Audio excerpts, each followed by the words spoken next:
जय हिंद dear ladies and gentleman, मेरा नाम सौरभ है और आप सभी का स्वागत है इस चैनल के ऊपर। यार, एक काफ़ी बढ़िया न्यूज़ निकल करके आ रही है जो कि है हमारी इंडियन एयरफोर्स ने बेसिकली डिसाइड किया है कि वो 200 तेजस मार्क वन MK1 फाइटर्स जो हैं वो अपनी इंडियन एयरफोर्स की फ्लीट में इंक्लूड करेंगे। और इस चीज़ का ऑर्डर ऑलरेडी इन्होंने Hindustan aeronautics limited basically HAL जो हमारी इंडिजीनियस डिफेंस कंपनी है उनको ऑर्डर दे दिया। अब यार, इसके सिग्निफिकेंट मतलब क्या सिग्निफिकेंस है इसका, क्या एक्चुअल ऑर्डर है, क्या इसका ओवरऑल पिवटल रोल रहेगा इंडियन एयरफोर्स और जियोपॉलिटिक्स में, we will be discussing all of this in this particular video. अब देखो, हम लोगों को ज़रूरत क्या पड़ी। सबसे पहले तो ये जो 200 फाइटर क्राफ्ट हम लोगों ने मंगवाए हैं एडवांस कैपेबिलिटीज़ के साथ में, हमें इस सब की ज़रूरत क्या थी। सबसे पहली बात तो यार, हमारे पास में सिर्फ और सिर्फ 42 स्क्वाड्रंस हैं। 42 squadrons, I am really sorry, 42 squadrons नहीं, हमारे पास में 30 स्क्वाड्रंस हैं। और हमें नीड जो है दैट इज़ फॉर 42 स्क्वाड्रंस, जो कि अराउंड अराउंड 12 स्क्वाड्रंस कम है। 12 squadrons in the sense 12 times of 18। 18 हमारे पास में एक एक पर्टिकुलर स्क्वाड्रंस में अराउंड 18 टू 20 फाइटर क्राफ्ट्स होते हैं। तो 12 times of 18 which is around 150 something, इतने के अराउंड फाइटर क्राफ्ट्स की कमी है हमारे पास में। और यार, इसी वजह से हम लोगों ने ऑर्डर दिया है इन सब चीज़ों का। एंड दैट इज़ वाई हमारी जो इंडियन एयरफोर्स है वो एक अलार्मिंग रेट पर इन सब चीज़ों को ऑर्डर कर दी है।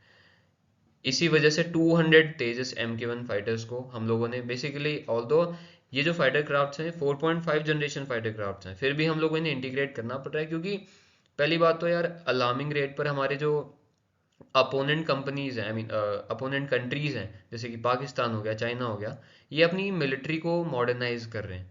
अगेन, पाकिस्तान के बारे में तो कुछ नहीं कहूँगा, लेकिन भाई चाइना बहुत ही एक्सट्रीम लेवल पर चीज़ों को मॉडर्नाइज कर रहा है। वो 6 जनरेशन फाइटर क्राफ्ट तक पहुंच चुका है, प्लस उनका जो AI इंटीग्रेशन अपने डिफेंस में, उसका क्या ही कहना।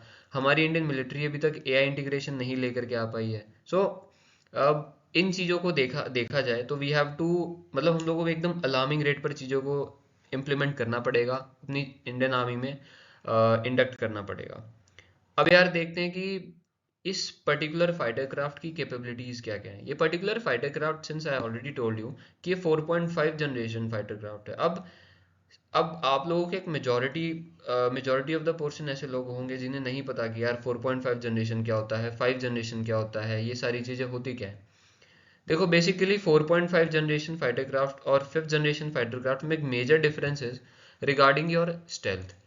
स्टेल्थ कैपेबिलिटीज जो एक 5th जनरेशन फाइटर क्राफ्ट में है, वो 4.5 जनरेशन फाइटर क्राफ्ट में नहीं है। स्टेल्थ इन द सेंस, अब एयर पावर, लेट से कोई एयर मैन्यूवरेबिलिटी हो रही है या फिर एयर टू एयर, दोनों फोर्सेस आमने सामने एयर टू एयर कॉम्बैट हो रहा है, तो उस टाइम पर जिसको जो पहले दिख गया वो मारा जाएगा।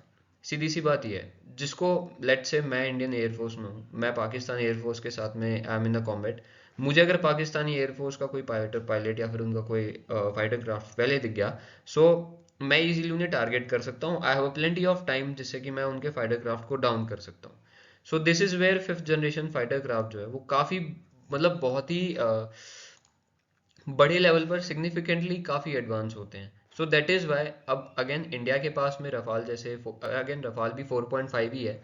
हम इंडिया के पास में 5th जनरेशन फाइटर क्राफ्ट अभी तक आया भी नहीं है। So we have to induct 4.5 generation at an alarming rate. अब यार, इनकी कैपेबिलिटी सिर्फ और सिर्फ यू नो लैंड वाले जो एरियाज हैं हमारे, सिर्फ और सिर्फ जो पाकिस्तान बॉर्डर है या फिर चाइना बॉर्डर है वहां तक लिमिटेड नहीं है। हम लोग इन्हें नेवी के ऊपर भी डिप्लॉय कर सकते हैं। ये देखो, जैसे कि हमारे पास में भी, तो as you all can see यार, हमारे पास में भी काफ़ी एक बहुत ही बड़ा, बहुत ही ज़्यादा इंपॉर्टेंट रोल प्ले करने वाला एयरक्राफ्ट कैरियर है। अभी जो एयरक्राफ्ट कैरियर होता है ये बेसिकली पूरा का पूरा, मतलब हम लोग इसके अंदर प्लेन्स का, जो हमारे फाइटर क्राफ्ट्स उन्हें पार्क कर सकते हैं।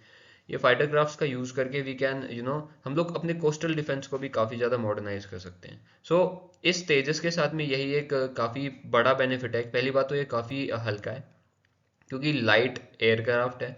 और उसका बेनिफिट हम लोगों को हमारी मैरीटाइम, मरीन में हमारी नेवी को काफ़ी बड़ा फ़ायदा होगा उस चीज़ का।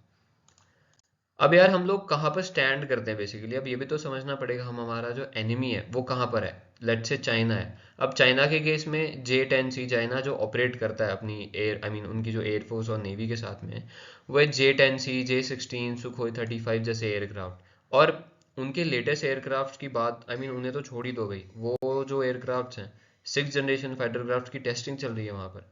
सो इनके कंपैरिजन में जो हमारे पास में फाइटर क्राफ्ट है, which is I would say कि इक्विवेलेंट कह सकते हैं हम लोग, उनसे ऊपर नहीं उनसे नीचे नहीं, बट स्टिल काफ़ी इक्विवेलेंट वे में उनके अगेंस्ट वी आर स्टैंडिंग।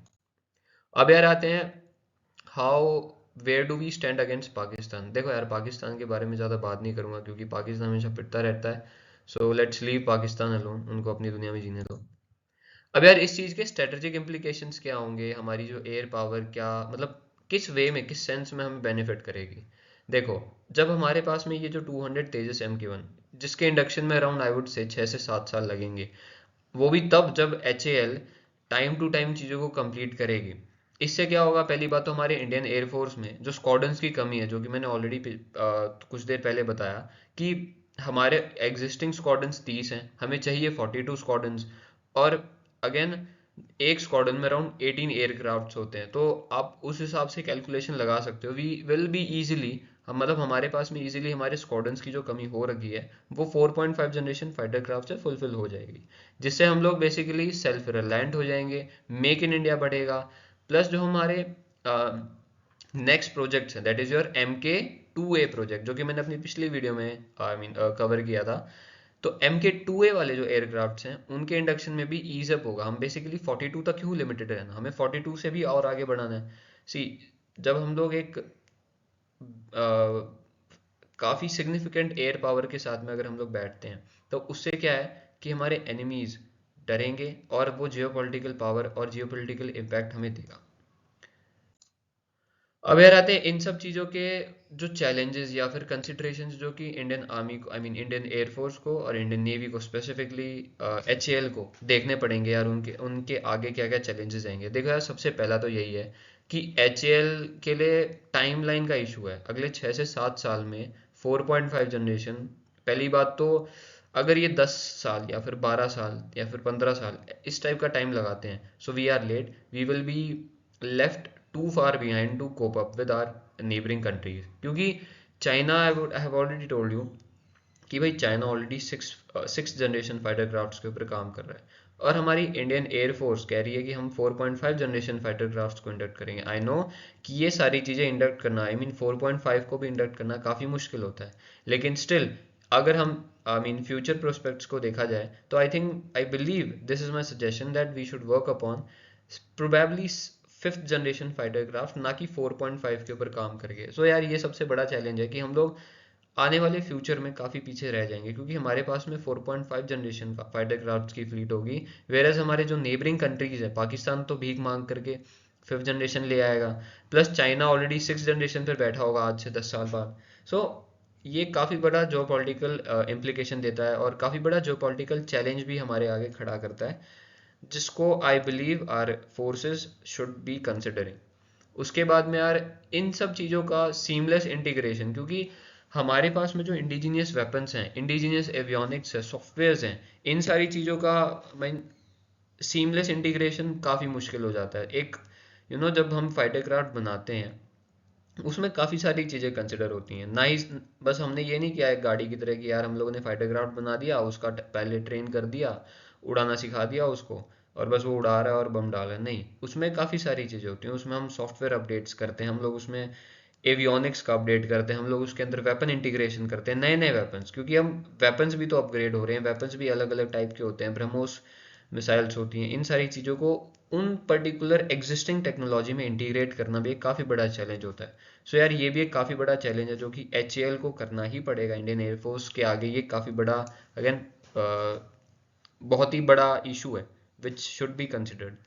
फिर यार ये जो जो कंसिडरेशन ये है कि यार sustaining the fleet with adequate space, maintenance हो गया, पायलट ट्रेनिंग होगी, लॉन्ग टर्म सेशन में यार इसमें काफ़ी बड़ी बड़ी इन्वेस्टमेंट्स चाहिए, क्योंकि हमारे पास में पहली बात तो pilot I mean training aircrafts की भी काफ़ी कमी है, so we have to look upon that also. अब यार जो पावर बैलेंस है जो साउथ एशियन कंट्रीज हैं विच वी आई मीन जिसमें हम लोग आते हैं, तो ये पहली बात तो इंडिया को काफ़ी ज़्यादा स्ट्रेंथ प्रोवाइड करेगा। जो पॉलिटिकल इम्प्लीकेशन इसके यही हैं कि हम लोगों को काफ़ी अच्छे स्टैंड पर ले जा करके रख देगा, क्योंकि एज यू कैन सी अभी रिसेंटली जो दुबई में एयर शो हुआ था, हम लोग क्रैश को अगर साइड में रखें तो हमें काफ़ी सारे जो प्रोजेक्ट्स हैं हमारे HCL को मिले हैं फ्रॉम इंडोनेशिया, फ्रॉम मलेशिया, ये जो चाइना के बॉर्डरिंग नेशंस हैं या फिर हम लोग बोले oceanic cities I mean countries हैं, वहाँ से काफ़ी सारे ऑर्डर्स आए, प्लस सऊदी अरेबिया, इन कंट्री से भी they were asking regarding the Tejas to the HCL। अब ये क्या है, नेबरिंग कंट्रीज़ को प्रॉम्प्ट तो कर सकता है, लेकिन ठीक है हमें थोड़ा बहुत चिढ़ाना भी चाहिए अपने नेबरिंग कंट्रीज़ को। एंड आई बिलीव यार that was all for the video. मैं बस इस वीडियो में I wanted to cover all of this and yes again yes बस यही था यार, और वीडियो में क्या बोलूँगा।